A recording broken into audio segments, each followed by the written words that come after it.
Borewell machine एक ऐसी machine है जिसका उपयोग जमीन के अंदर गहरी खुदाई करके बोरवेल के पानी को बाहर निकालने के लिए किया जाता है। यह सबसे उपयोगी मशीनों में से एक है।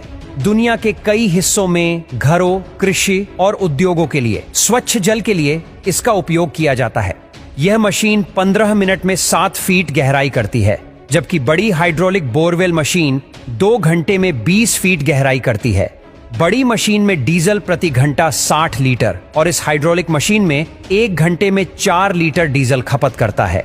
आज के मॉडर्न टाइम के बोरवेल मशीन एयर प्रेशर से ड्रिल करते हैं, जो 2500 मीटर की गहराई तक ड्रिल कर सकते हैं। ये लगभग 2.5 किलोमीटर होता है और इसके कंप्रेसर का एयर प्रेशर आपको हैरान कर देगा, जो 45 PSI का है। अंदाजा आप इस बात से लगा सकते हो कि हमारे गाड़ियों के टायर में सिर्फ 30 से 35 PSI के प्रेशर से हवा भरी जाती है। ये बोरवेल मशीन ठीक हमारे घर में छोटी ड्रिल मशीन होती है उसी की तरह काम करती है, लेकिन यहाँ पर जो ड्रिल बिट होता है वह अलग टाइप का होता है, जो हाई प्रेशर एयर पर ऑपरेट करता है, जो एक बहुत ही बेहतरीन इंजीनियरिंग भी है। इस मशीन में 2 सेपरेट मैकेनिज्म होते हैं जो मिलकर काम करते हैं। एक कंप्रेसर जो हाई प्रेशर एयर को कंप्रेस करने का काम करता है और दूसरा मैकेनिज्म ड्रिलिंग रिंग होती है जो बोरवेल को ड्रिल करने का काम करती है। कंप्रेसर और ड्रिल रिंग कई बार आपको एक ही ट्रक पर दिख जाएगी, लेकिन जो हैवी ड्यूटी मशीन होती है उनके कंप्रेसर की साइज काफी ज्यादा बड़ी होती है, तो उनके कंप्रेसर को एक अलग ट्रक पर रखा जाता है। ज्यादातर हम इस ड्रिलिंग रिंग में इंटरेस्टेड होते हैं, लेकिन यहाँ पर मास्टरमाइंड कंप्रेसर ही होता है जो साइड में ट्रक पर लोडेड रहता है।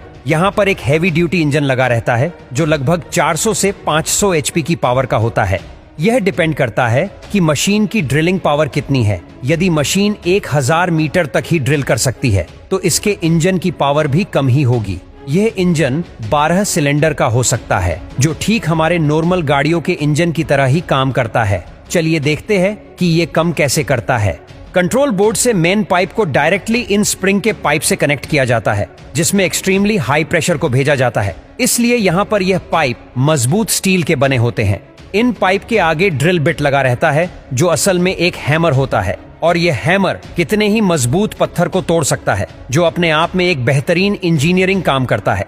वैसे तो यह पूरा हैमर एक हाई स्ट्रेंथ स्टील का बना होता है, लेकिन सिर्फ इसका आगे का पार्ट ही पत्थर के डायरेक्ट कांटेक्ट में आता है।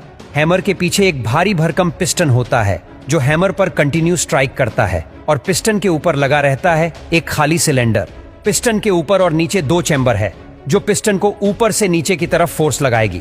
अब पिस्टन के ऊपर की तरफ हाई प्रेशर है और नीचे की तरफ लो प्रेशर, तो पिस्टन स्पीड में नीचे आएगा और हैमर से स्ट्राइक करेगा। हैमर से स्ट्राइक करते ही पिस्टन के जो ऊपर का चैम्बर है उसमें जो भी हवा होगी वह पिस्टन के अंदर की तरफ एक होल होता है, उससे होते हुए हैमर के नीचे की साइड से बाहर निकल जाएगी। पिस्टन के नीचे के चैम्बर में जितनी भी हवा थी वह हैमर के अंदर से होते हुए पूरी बाहर निकल जाएगी और फिर से वापस ऊपर के चैम्बर में हवा भरने लगेगी और फिर से पिस्टन हैमर पर जाकर स्ट्राइक करेगा, और यही प्रोसेस ऑटोमेटिकली चलती रहती है।